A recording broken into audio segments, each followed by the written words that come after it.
E aí, tudo bem com vocês? Como vocês estão? No vídeo de hoje, eu quero testar um formato de vídeo que eu acho que vai ser muito interessante da gente trazer esse tipo aqui, que eu não vejo nenhum influenciador, nenhum youtuber de contabilidade, de advocacia, trazendo isso de uma forma prática, de uma forma bem leve para vocês que são do meu público aqui. Eu tenho na minha rotina diária uma rotina que eu faço pela manhã, é uma rotina de atualização. E basicamente é um momento em que eu reservo para acessar todos os órgãos públicos, todos os órgãos tributários, jurídicos que sejam relevantes em algum nível. Tá? Então eu acesso o portal da Receita Federal, o portal de notícias da Receita Federal, acesso o portal do Conselho Federal de Contabilidade, Conselho Regional, acesso o portal da Receita Federal, onde ela publica as soluções de consulta, por exemplo, onde ela publica as instruções normativas que ela tem, acesso o Diário Oficial da União, e eu também eu acesso a jurisprudência diária do CARF. Então, no site do CARF, eu entro ali e vejo o CARF, que é o órgão julgador administrativo que a gente tem aqui no Brasil, a nível federal, tá? Então o CARF, ele analisa diversos processos administrativos entre a Receita Federal e os contribuintes do dia a dia, de vários temas específicos, analisa RET, analisa construção civil, mercado imobiliário, todos os temas que você pode pensar. O CARF discute os processos administrativos em relação a esses temas e ele publica os acórdãos, as decisões desses processos e a sua ementa, a sua essência do processo em um relatório, e diariamente eu acesso, eu salvo, né, na minha base de dados, no meu cérebro em nuvem, eu salvo os acórdãos que são mais relevantes. Eu tenho na minha base mais de 200 acórdãos que são relevantes para a minha área, para a área de mercado imobiliário, para a área de construção civil. Acórdãos que falam sobre RET, que falam sobre permuta, que falam sobre compra, locação, compra e venda, que falam sobre empreitada, que falam sobre construção civil, diversos temas da construção civil e de mercado imobiliário. Então, o que eu quero trazer para vocês aqui?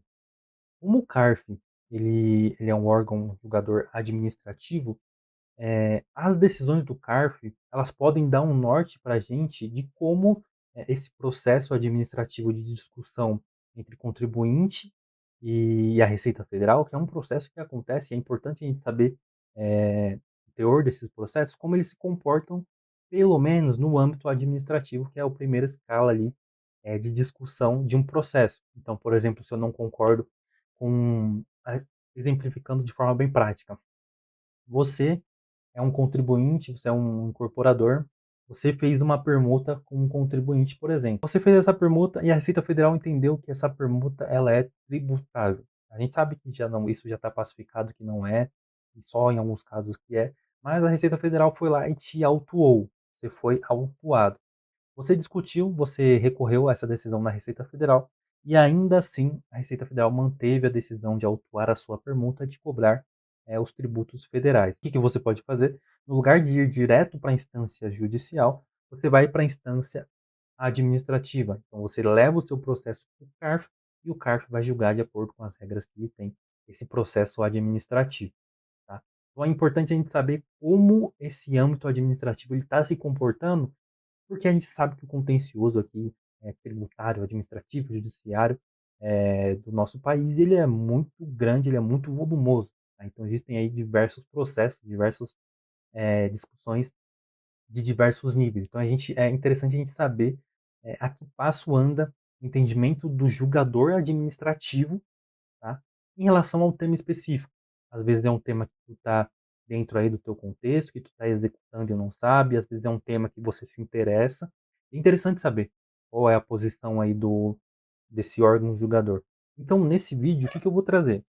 Eu vou pegar do meu cérebro de acórdãos, de decisões do CARF, temas que são relevantes para a gente aqui, que trabalha com contabilidade imobiliária, trabalha com holding, que trabalha com mercado imobiliário, eu vou utilizar uma IA para resumir, para gerar uma apresentação, e a gente vai discutir esse tema com base nos acórdãos do CARF, com essa apresentação para ficar mais leve, para ficar mais intuitiva para a gente. Tá? Então, bora lá. O primeiro tema desse vídeo vai ser a questão da empreitada total e empreitada parcial no lucro presumido. Por quê? Quando eu falo lucro presumido, eu estou falando de imposto de renda e contribuição social. Tá? Por que a gente precisa discutir isso? Porque hoje a gente presencia uma aplicação incorreta dos percentuais dos coeficientes de presunção do lucro presumido em muitas construtoras, tá? Muitas construtoras, infelizmente, e construtoras grandes, tá? Construtoras relevantes no mercado. Não estou falando de construtora pequena, não. Muitas construtoras, elas acabam usando o percentual de 8% de coeficiente de presunção para imposto de renda e de 12% para CSLL, e é o coeficiente aplicável à empreitada total, a gente vai falar sobre isso, acabam usando esse coeficiente para empreitada parcial, tá? Que no fundo, esses contratos que elas fecham, que elas chamam de empreitada total, são contratos de empreitada parcial quando a gente para analisar. Mas elas usam esse coeficiente de presunção menor, alegando que é uma empreitada total. Isso é um erro gravíssimo que custa milhões de reais, que pode custar milhões de reais em processos administrativos tributários. Tá? Então é interessante, é muito importante a gente discutir isso de forma prática, de forma leve, tá? Bora para a apresentação. Então eu tô aqui com a nossa apresentação, é uma apresentação bem simples, tá? Vamos ater a detalhes de ícone, essas coisas, é mais para a gente ter um material para a gente discutir aqui, combinado? Vamos lá. Por que eu quero trazer esse tema aqui pra gente? Porque eu venho analisando os acórdãos do CARF e diversas empresas estão estruturando muito mal os seus contratos de empreitada. Para gente, para você que não sabe, a empreitada de construção civil, de instalação também, tá? Mas principalmente a empreitada de execução de construção, quando a gente fala de imposto de renda e contribuição social no lucro presumido, ela se separa em dois tipos, tá? A empreitada total e a empreitada parcial. Qual é a premissa base que diferencia essas duas empreitadas? É o material empregado na obra, tá? Na empreitada total, a construtora ou a instaladora, a gente já tem isso em discussão também, mas principalmente a construtora, ela é responsável por 100% dos materiais que serão agregados à obra. Tá? A construtora ela precisa arcar com 100% dos materiais que serão agregados à obra. A parcial, não. Na empreitada parcial, a construtora ela não precisa ser responsável por 100%, ou ela pode entrar só com a mão de obra. Tá? Essa é a premissa base. Mas, para ser empreitada total, eu tenho que bater nessa tecla diversas vezes, devem ser aplicados 100% dos materiais da obra pela construtora e não pela contratante. Então, esse é o cerne desse julgado do CARF que eu trago para vocês. Essas empresas que eu tenho aqui salvo, a grande maioria delas não se estruturou nesse sentido. Elas não preveram isso em contrato, ou quando previram em contrato, elas acabaram descumprindo isso, arcando só com 80%, 70%, e isso deixa a tua operação tributária fragilizada, porque a regra ela é muito clara, é 100% ou é empreitada parcial. Aqui é o que eu falei, para você usufruir do coeficiente de presunção de 8% para imposto de renda, de 12% para contribuição social, você precisa utilizar 100%, você precisa arcar com 100%. 99%, em tese, já não estaria dentro desse contexto. Então você deveria usar outros percentuais de presunção. E, na verdade, seria o percentual de 32%. A gente percebe aqui e tem um pico grande, né, de diferença entre um percentual e outro, porque são modelos de negócios diferentes, né. A empreitada parcial, por exemplo, que é só de mão de obra, você não tem aí, o desembolso financeiro com materiais, né. Agora com a comparação, a empreitada total é como se você estivesse vendendo, uma mercadoria, né, vendendo o pacote ali da sua construção como se fosse uma mercadoria, mas é uma prestação de serviço. Então, mesmo assim, está sujeito, à empreitada total, aos coeficientes de venda de mercadorias. Mas para isso, né, é o que o slide diz daqui, é 100%, tá. E se você, por acaso, você está usando, incorretamente esses percentuais de presunção, fique ciente que, se você for autuado, além da cobrança da diferença entre o que você não pagou aqui, entre esse percentual de 32 e esse de 8, e esse de 32 e esse de 12, você também ficará sujeito aí às multas de lançamento de ofício, né, que são as multas que o fisco ele atribui a você quando você é autuado, tá? Aí você pode discutir isso administrativamente, mas tô fazendo esse vídeo justamente para você ter essa ciência, de que se você está nesse contexto e você quer discutir no âmbito administrativo, você tem que tomar cuidado com esse emprego de material aqui, tá? Porque o CARF ele está sendo muito claro nesse sentido de que, se você não está empregando 100% do material da obra, você não pode usar esse percentual de presunção. Então, aqui frases como: nós fornecemos a esmagadora maioria dos materiais. A esmagadora maioria dos materiais não são todos os materiais. Então, quando a gente lê a lei assim como ela está escrita, né, todos os materiais, você não está em acordo com a lei, então você não pode usar esse percentual de presunção. E aqui, né, a gente tem um impacto dessa dessa utilização incorreta, né, em alguns casos aqui, como o caso dessa empresa, foram 2,3 milhões para essa empresa aqui, Patrol. Ela foi autuada, então ela vai ter que recolher, ela recorreu no âmbito administrativo e perdeu, e 3,2 milhões de reais no caso dessa empresa Lag. Veja que são cifras milionárias. Como eu falei, tem empresa perdendo milhões de reais por não estar se ligando a forma correta de se tributar uma empreitada. Então, muito cuidado. Então, aqui a gente tem uma atualização de base legal, né? Aqui, o principal assunto que a gente tem que se atentar é isso daqui, tá? A regra, ela exige que o empreiteiro de construção civil ele forneça todos os materiais indispensáveis à execução da obra, tá? Sendo estes incorporados a ela. São todos os materiais. A lei ela é muito clara nesse sentido. Aqui a gente consegue ver uma diferença entre a empreitada total e a empreitada parcial, ou como a IA chamou de prestação de serviço. Tá? A empreitada total, você precisa fornecer 100% do material fornecido pela contratada, pelo construtor. Na parcial, ou você oferece parte do material, ou você não oferece nenhum, somente mão de obra. E aí o cliente ele vai fornecer parte do material ou todo o material. Para ser empreitada total, esse material ele precisa ser incorporado à obra, isso aqui não é relevante, tá? Equipamento também não é relevante. E a carga tributária, como é o que a gente discutiu, há essa diferença no coeficiente de presunção, tá? Então, para imposto de renda, 8%, para contribuição social, 12%. Se você estiver num contexto real, empreitada total, tá? Um contexto real, não simulando. E se você estiver no contexto de empreitada parcial, seus coeficientes de imposto de renda e contribuição social são de 32%. Assim, tem um pico muito grande nesse tipo de serviço. Mas é questão, é a condicionante para você conseguir executar aí uma boa operação tributária. E aqui tem uma mensagem muito interessante que a gente precisa mensurar. Tá? Não basta o contrato que você tem dizer que a empreitada ela é por preço global, que é o termo comercial, que é uma empreitada total, e no mundo real você não comprova isso. Tá? Por quê? Já vi casos, tá? Já vi casos de contratos de construtoras com contratantes em que a denominação do contrato era um contrato de empreitada por preço global, tá? Então era um preço fechado.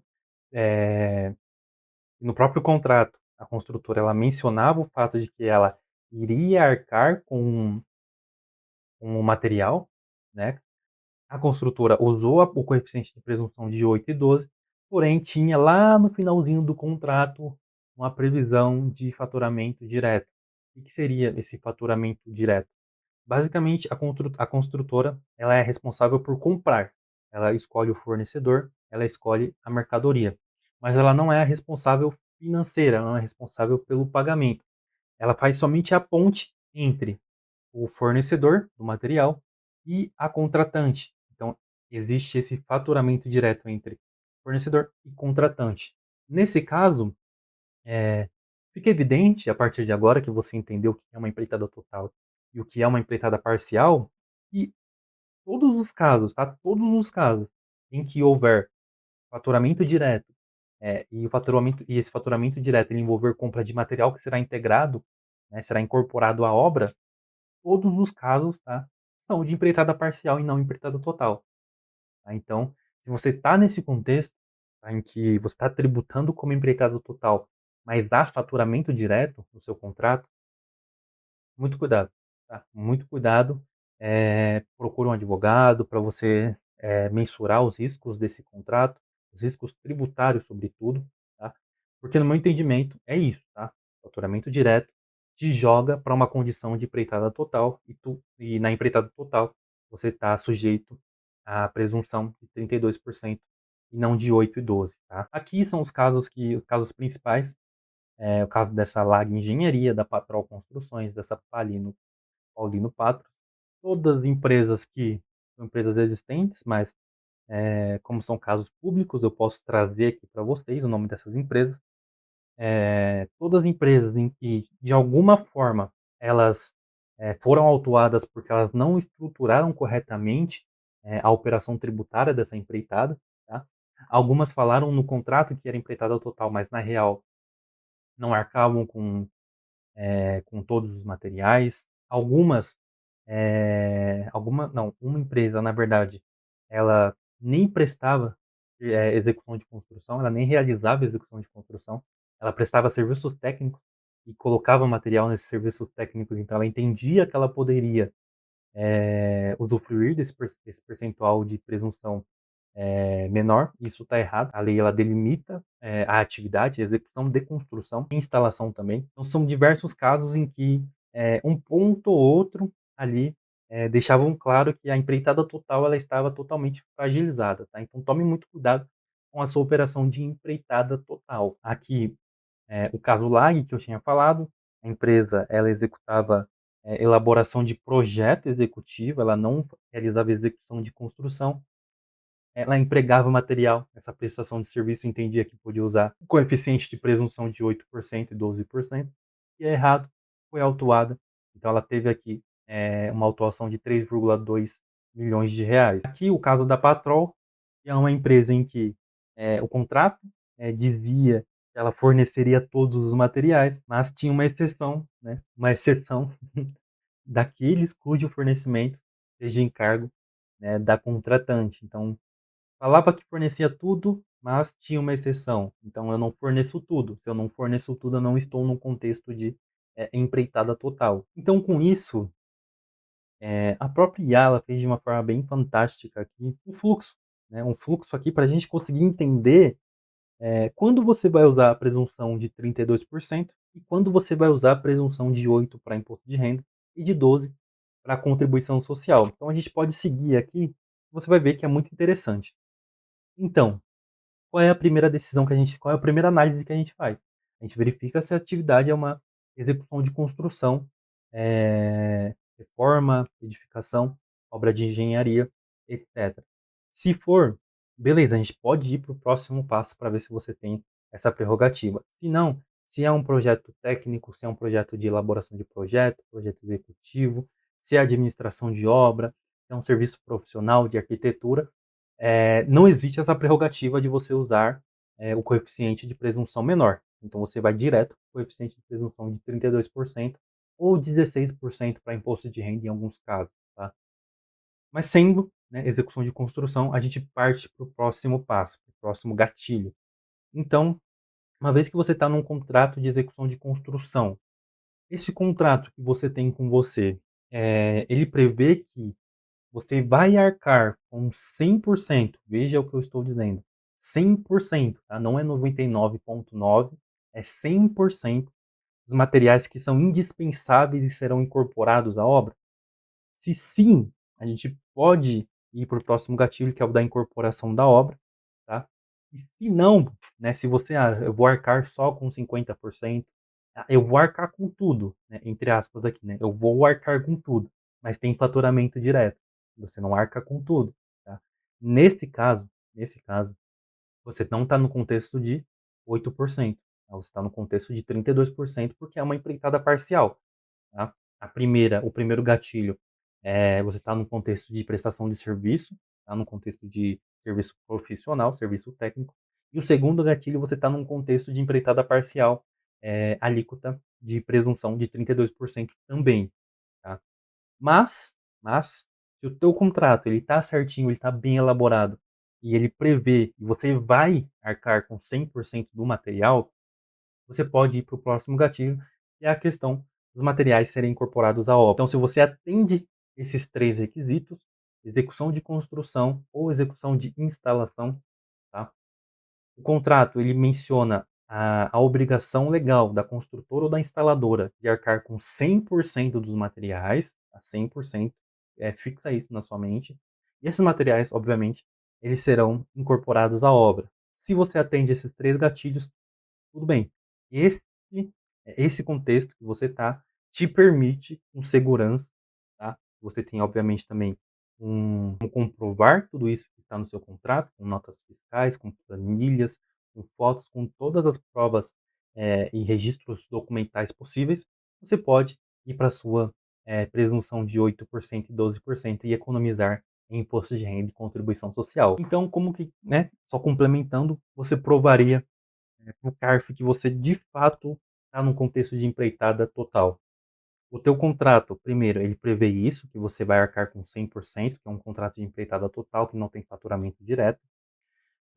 Você tem as notas fiscais de compra dessas mercadorias, compra de concreto, compra de bloco, compra de viga, compra de tudo que é necessário para você executar a sua construção ou a sua instalação, tá. Eu tenho um vídeo de instalação, que é recente, eu acho que é uma solução de consulta que saiu no ano passado, eu vou deixar ele aqui em cima, tá. Vou deixar ele aqui em cima, porque ele é muito importante.